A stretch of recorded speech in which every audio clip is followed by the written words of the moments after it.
the first of 3 hearings on our 2023 millage rate. And I'm going to stall out on the time just a little bit until Troy gets to his desk, because I believe that he has a recommendation that he's going to present to City Council for consideration next Monday night. Troy? Thank you, Mr. Mayor. This is the 2023 millage rate hearing number 1.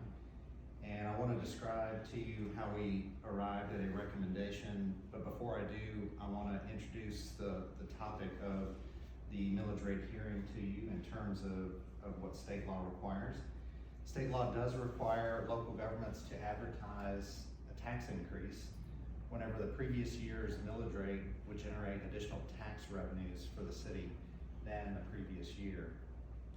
So in this case, adopting the stable millage rate that the city has had for 19 straight years of 3.8 mils is still calculated as a tax increase. This calculation requires the city to advertise such a tax increase and hold those 3 public hearings that are required before it considers adoption of the 2023 millage rate. The first of the required legal ads was published in the Gwinnett Daily Post on the 30th of July of this year. It was posted to the city's website 2 days before that. The 3 public hearings will be held in the council chambers in this room, 2 today and then 1 next Monday. The first one is obviously right now. The second one will be tonight at 6:45, and then the third one will be at 7:30 next Monday night at the city's regular city council meeting. These are all scheduled in accordance with regulations about when we can hold these hearings and these meetings. 2 factors have affected how we got to the tax increase. We had received the tax digest from the county recently, and in an evaluation of the content of the digest, it did indicate that 71.5% of the growth in the digest is a result of reassessments that the county has performed. The county performs that through the Office of the Tax Assessor, and then the balance of that is from new construction and reinvestment and economic growth. So that's some 28.5%. Sugar Hill's digest has traditionally been heavily residential, with mostly single-family detached housing product. At one point, the digest was over 92% residential. However, today the digest has matured and become much more balanced, consisting of 78% residential, which is an improvement of some 14%, and then 22% of that is made up by commercial, office, institutional, industrial, and other types of development. The city has maintained a stable and steady millage rate of 3.8 mils over the last 19 years, as I mentioned, and it's helped the city navigate many uncertainties in the past, such as the Great Recession, weather events, and even the pandemic. We've done that in order to keep service levels consistent and reliable. The city is currently in excellent fiscal health, and after we gave much consideration to the digest and our financial situation, we had some discussions internally with input of mayor and council, and staff is recommending at this point to advertise a millage rate rollback to 3.69 mils. In addition to the rollback, if the city voters decide to in November, there is the potential for a 400% increase in the city's homestead exemption, should they approve that, which when combined with the proposed millage rate rollback will provide the single largest property tax relief available to our residents since 2003. Sugar Hill is a thriving city of nearly 26,000 people.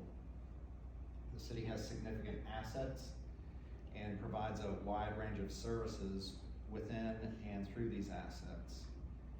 One of those is our 100+ employees who come to work every day to make Sugar Hill a better place. It's a team of staff that manage, nurture, maintain, and improve these assets for our citizens in using them and in conducting their everyday lives and getting around our community. I want to mention a number of these. I think it's probably an exhaustive list, but I'm going to read through some of the investments the city has made over the last 20+ years, or longer in some cases. We have this building that we're sitting in today. It's a city hall building that was funded through SPLOST and local funds. We have the Sweet Spot, which we converted our old city hall into a business incubator. It helps foster our home-based business community and gets them growing. We have the Don P. Gober Family Plaza behind us here. We have our splash park. We have the bowl at Sugar Hill, our downtown amenity pond and park, a new construction called the Landing at the other end of the pond. We have our e-center gym and recreation facility. We have a lot of mixed use available in that same space, some 40,000 square feet of commercial development. We have a new meeting space called 39th Street Station. We have our Eagle Theater, which is booked 99% of the year. We have a parking deck under that facility. We have a new parking deck we've constructed in conjunction with Terwilliger Pappas at the Solis project behind us, and commercial spaces associated with that. We've built parks throughout the city. Cornerstone Park is across the street, where we converted our town green into a beautiful place for people to gather. We've got a Veterans Memorial next to that, where we still recognize the contribution of our military community. We have a historic cemetery that we recently accepted and are maintaining and providing improvements to. We have Ridge Lake Park, which is midway down Highway 20 towards Swanee Dam Road.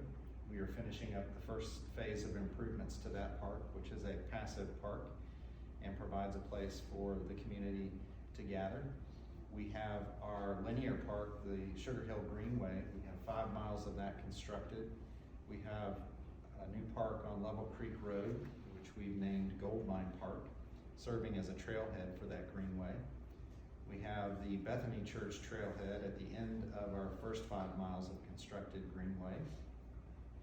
We have land holdings on the south of 20 and on the north of 20. We've got our golf club, which is thriving and succeeding now. We have our municipal gas system with over 12,000 customers, community garden, Gary Perkle Park. We've got downtown land holdings. We've got a significant number of investments we've made through the years in real property. So after we consider the cost of rolling back the millage rate, in addition to the homestead exemption, which we believe will be passed in November, and once we account for all of those, the remaining net revenues will be reinvested in 3 important ways in our city. One is ramping up services for these new facilities and providing the same level of service that our community expects for these new parks, Gold Mine, the Landing, the Greenway, and some others as well. We also plan to make sure that we provide adequate public safety coverage for those facilities as well. One of the key assets that was brought to light over the last 2 years at least is our employees. I think given the situation with the labor shortage in the economy, it's important for us to maintain a strategy of employee retention and compensation adjustments to make us competitive to our neighboring communities. That helps us provide a high level of service to our residents 24/7. It is these human resources that are a key asset to our city, as we've experienced during this challenged labor market. In addition, we will provide whatever remaining funds to the city's fund balance to ensure that we adequately protect our financial situation and our fiscal strength, and that we are prepared for any economic or infrastructure emergencies that arise. Mayor, that concludes my remarks. Thank you, Troy. Appreciate the great presentation. I'll ask if there are any questions of City Council for Troy. This time. All right. Does anybody have any comments that they'd like to make? I know that I do, but I'll save them for this evening. All right. Now we'll move on to public comment. I'll open that up. Is there anybody here that would like to make public comment on millage rate reduction? All right, hearing none, I'll close public comment. And I think we have no other business to take up, so I'll ask if there's a motion to adjourn this first hearing. Motion to adjourn. Have a motion to adjourn. Is there a second? Second. All right, have a second from Mr. Roswell. All those in favor of adjourning, raise your right hand. All right, we are adjourned. Our next hearing is this evening at 6:45, and then our work session will begin at 7 or